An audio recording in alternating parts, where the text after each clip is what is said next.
Hello and welcome to another episode of Hashtag Leadership What's on Your Mind, a podcast to really make you think and add value to your personal leadership journey. So today we are speaking to Lindsey. Hi Lindsey, how are you doing? Hi Stuart, I'm good, thank you. How are you? I'm fab, thank you. So Lindsey, we've connected over LinkedIn. I've looked at a lot of the stuff you've done. You've done a TEDx talk, which is definitely on one of my lists of things to do.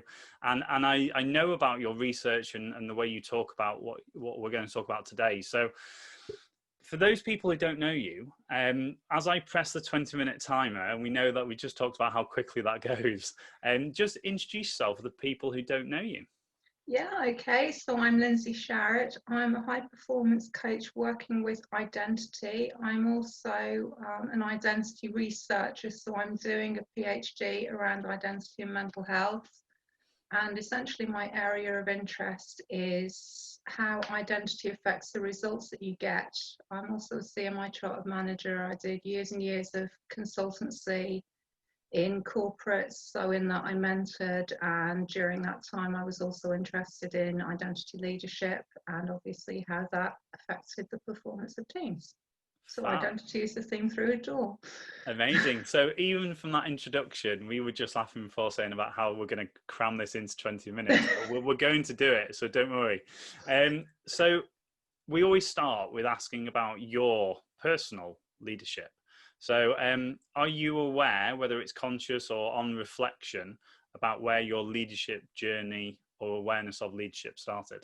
Oh, absolutely. So I had no desire whatsoever to be a leader, and I didn't see myself as a leader at all. I was quite happy IT tech. I was the one who pushed all the green buttons, and one day my boss got taken ill and was being carried out of the building, and as she was being taken out of the door, she pointed at me and said, "You're in charge." And I thought, oh great, I have no idea what to do with all these people you've just given me, so I'll just improvise then, shall I? So Wow. yeah, leadership wasn't a planned journey, but I found out I was good at it. Fab. So So that's interesting. So in that early stages, why did you think you were good at it? Not to sort of call you out or anything, but what made you, on that self-reflection, self-awareness, realize that you were good at it? well, initially I went into it with the view of how do I want to be managed. And then I quickly worked out that not everybody likes to be managed in the same way, which I'm sure everybody that's done any formal training has been taught. But obviously the results, so I was managing a technical team. Everything came through a set of stats, and I could see from the results, it was quite handy actually, as somebody who hadn't been taught leadership, to have this nice set of results that got presented every week that showed me how I was leading, because I could see what I was doing and the effects it was having from how the results came in. So it helped me to realize what was happening. But it was very good for me in that I had to learn quickly on my feet, but I like people and I talk to people. And I've always said to everybody, if you talk to people and you can listen, actively listen to them and hear what they're saying, then it helps you to get the results. And I think the key was, because I was of their environment, obviously that had its own challenges, because one day I was a colleague and the next day I was the boss. But also I knew a lot of the challenges that people were facing. So I could hear what people were saying and understand, why things were difficult. And also I understood a lot of what their goals might be, a lot of what their career progression paths might be. So in some ways I also had an advantage with that. Awesome. Yeah, So so that helps. quick question. So that's really fab to have that experience, isn't it? Of being like dropped in the deep end, but then having that great experience initially. Can Yeah. you think back even further to like why you had those skills? And you mentioned about like listening and you were a people person. Does that go back any further? Can you dig into that a bit? It goes back much further, and my identity thing goes back much further as well. So this is all deep psych stuff now, but I left home very early. I essentially left home when I was 14 to all intents and purposes. And I had to do a lot by myself. So between 14 and 25, I had an existential crisis and got not very much achieved in my life. And then at 25, I kind of took myself in hand and said, you know, you can carry on complaining about how life has thrown you all these curveballs and how hard done by you are, and continue getting nothing achieved, or you can actually change the way that you see yourself. And that was what I changed, not what I believed or how I felt. I changed the way I saw myself. And you can, you know, change the results that you get. And that's what I did. And then obviously I got my career, and then I got into management, and then I got into consulting, and then I had all the big successes and helped other people get them. And I think that's what gave me the interest in leadership later on, because I could see what my mentoring of myself had done for me. And that helped me when I got into leadership to look what might help other people. Yeah, that's brilliant. Do you know what? I've just listened to somebody else's story only this morning, and they talked about from an early age, they were almost forced to self-reflect on a big scale. And you talked about that in that time period between 14 and 25, that kind of, and I say about we've got to lead ourselves and that self-awareness before we can then really push forward. So yeah, that's amazing to hear that. And it does correlate with when you were saying about being dropped in the ocean, about those skills that you had. That's a really interesting point that you make there. And I think that's what a lot of people don't understand. You can't lead anybody else if you can't lead yourself. Mm-hmm. And yeah, we see that quite a lot, and especially with my passion to work with business owners, because in my consultancy of coming out of the military, we were working with middle to senior managers, and they were looking up when saying it's great doing all this, but we all need to be on the same page. So absolutely. So yeah, and just a quick joke, I always say, well, some of the teams I've worked with, they're not even in the same genre in the library, never mind on the same page. So we've got to bring them in the same genre, the same bookcase, the same book, ideally on the same page, and obviously high performing teams are on the same sentence. Absolutely. And I think that's missed in a lot of leadership. So what I was talking about in my TEDx, you know, people look at leadership, and yes, you start with managing yourself as a leader, but it always makes me laugh because, you know, without your team, you can't lead anything. You lead yourself, but if you're a leader of people. Whether that's, you know, your fans on LinkedIn or any other sort of social media, or the teams around you, you've got to be leading someone, or what are you a leader of? Yeah. So if you haven't got everybody bought into that. Exactly. This is a great moment to say that your TEDx link is going to be in these comments below for people to go and check it out, because it was really good. Thank you. Tell me, let's go. Obviously, your leadership, identity. I know your passion is talking about your current studies and your PhD. Open those doors and just tell us a little bit, because it's fascinating, and I love hearing about it. So tell us more about that. Yeah, sure. So my PhD focuses on the mental health side of identity, but it's the same basic principles. So I look at how the things that you've experienced lead you to see yourself in a certain way, and then the way that you see yourself influences the results that you're getting.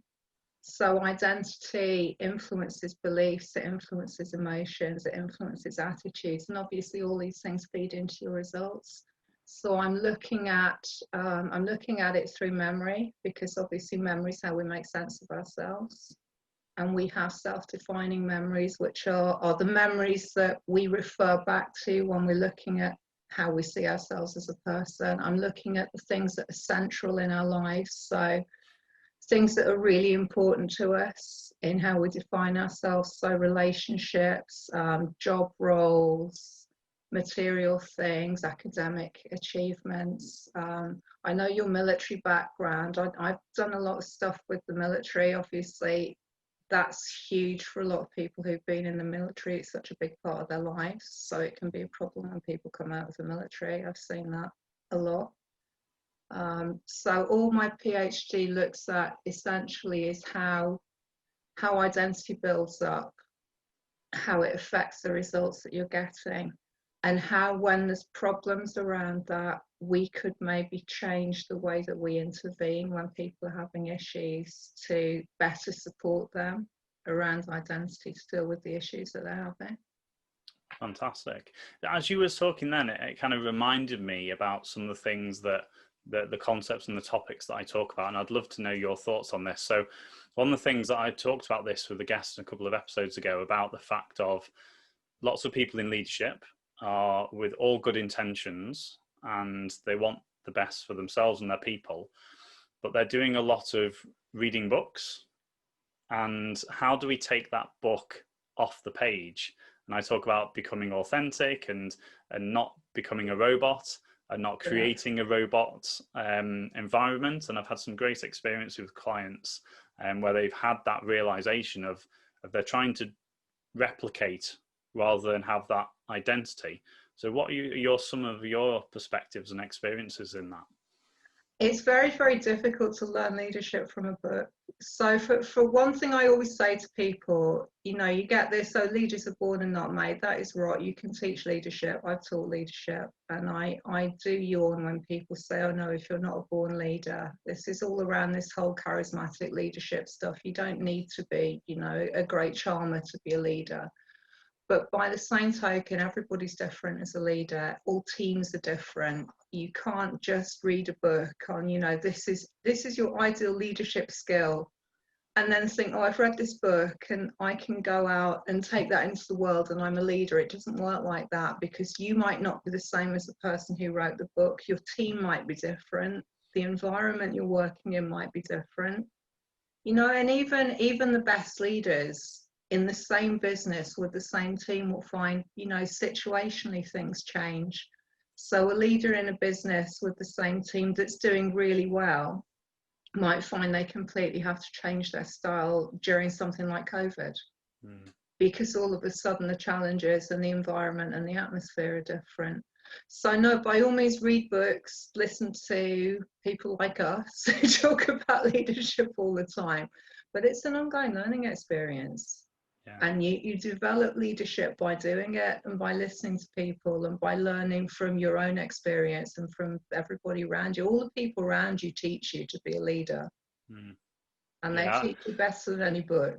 Yeah, exactly. I in the military, we always use the sort of story about you're always adding tools to your toolbox. And again, great leaders are the ones that you've not seen how many tools they've got and how many years they've, and it's that environment. Some people come from environments that will supercharge that journey. Some people have to position themselves to make that happen. In your research, what surprised you? The things that people remember. Okay. So the things that make an impact on identity. So when I'm looking at self-defining memories with the research I do, I'd say, tell me a self-defining memory. So something that you might relate to a friend if you were trying to describe something that was really influential on how you see yourself. And you would think, I guess, like me, oh, that's going to be something huge. So when I started out, I was expecting, life-shattering events. The things that change the way we see ourselves can be really, really small things. And when I did it to myself, because I take all my own research, I don't just inflict it on other people, I sit through it all myself. So I'm doing it a disservice otherwise. I'm doing all my research participants a disservice as well. I'm the same. Things that have affected me, for somebody else might be really, really small. And you think, why has that made such a difference? And we don't always think about the things that have affected us. So that's interesting for me. And as a coach as well, working around high performance and identity, it makes you think, when you're reflecting with people and helping people to reflect themselves, why you don't realize why you might react a certain way to things. It's very, very good for helping you to reflect, why you do things. Because our reactions may seem illogical, but they're not illogical. They're just reacting to something that we don't realize we're reacting to. Yeah, that's fab. And I can imagine I'm I love immersing myself. I've got a sports background, and I love seeing the transferable skills from high performance in sport to business, and also into parenting, for example, Yeah, is another. I'm a father of 4, so it's massively on my radar about that environment that you create for high performance. When talking about surprise, some of the impacts you've had with clients, because I've definitely had the surprise or surprise for myself that people don't realize the control they have over their identity. And we mentioned then about high performance and creating high performing teams, as in the control that person has over the environment as well that they create. absolutely. What are your thoughts on that? People think it's a done deal. People think they're a done deal, and they're not, and their environment isn't. So no, absolutely. So I work with self-representation, which is, you know, the way that you see yourself, which is made up of all sorts of different aspects. And I work with autobiographical narrative, which is the story that you're telling yourself and about the world and everything in it. And this thing's just ongoing. It's not a, you know, a written story. It's not a book that you've signed off. And it's meant to change all the time. But people don't realize that they have a huge amount of control on that. And obviously, when you can control that, you can control to a great extent what's going on around you and the atmosphere that you're living in. So obviously, there's external things you can't control, but you can still control the way that you react to them. Yeah, I like that.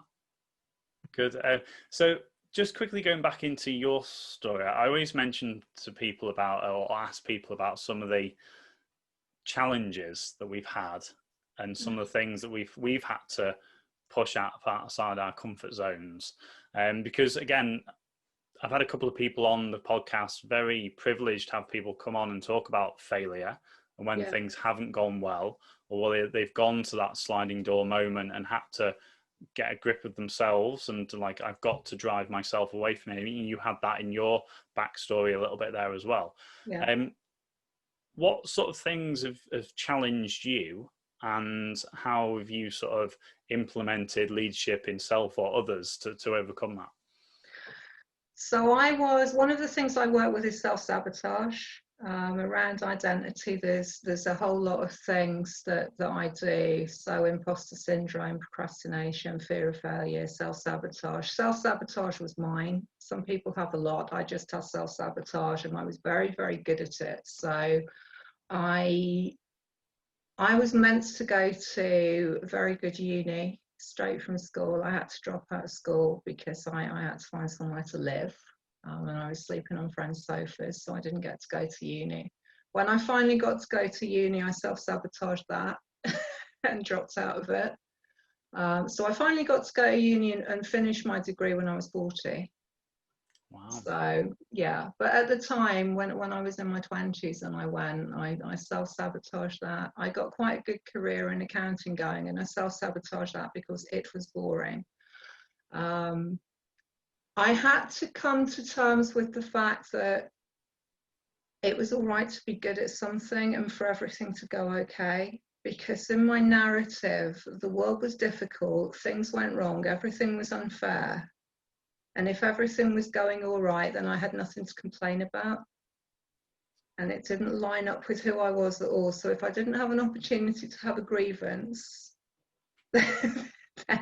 and that was my whole backstory. So it didn't go on with my rebellion against the world for anything to go right. And that's literally the biggest thing that I had to fix. And I fixed it. As I said, I got married, I had my daughter, and I'm like, can we get over this, please? Because it's doing you such a disservice. And I went into IT, and then it was just, you know, the career, the management, the consulting.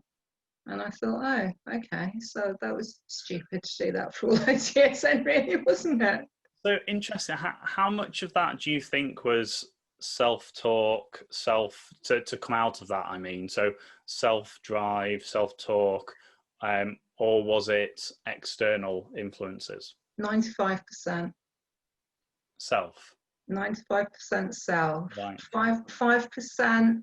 I mean, yeah, obviously it was at a disadvantage. I was at a disadvantage because I didn't have the opportunity to sit nicely at home and get my degree and to be, you know, parentally funded to do things. But, you know, by the time I was 25, I could have fixed a lot of that if I hadn't spent so much time moaning about not having been able to do that. And literally, when I stopped complaining about it, it took me less than a year Wow. to turn it all around. And then it was Again, like, talk oh, about having a big impact. yeah, That's unbelievable. yeah. Excellent. So we've got literally 30 seconds. Okay. Lots of people that are listening to this are at lots of different levels of their leadership journey. What's your one quick thing to be like I talk about leveling up, but what's your one thing to just take somebody to the next step? Anybody can be a leader, but start with yourself. Look at who you are, what you want to be, and what you need to do to get from who you are now to who you want to be in the future. Fab. Awesome. And from what we spoke about today, that's both internal and external, isn't it? To create that yourself. Awesome. So Lindsey, I've really enjoyed this conversation. Thank you so much for coming on this morning. Thank you for inviting me. If you've enjoyed that, guys, make sure you hit subscribe and the bell to get notifications if you're watching us on YouTube. If you're listening to us on your podcast provider, make sure you follow us, make sure you hit us a review. Just let us know in the comments about what you got from this episode and Lindsey's great perspective on her journey and also the research that she's been doing. So that just leaves me to say thank you so much again, and we'll see you all next week, guys. Bye.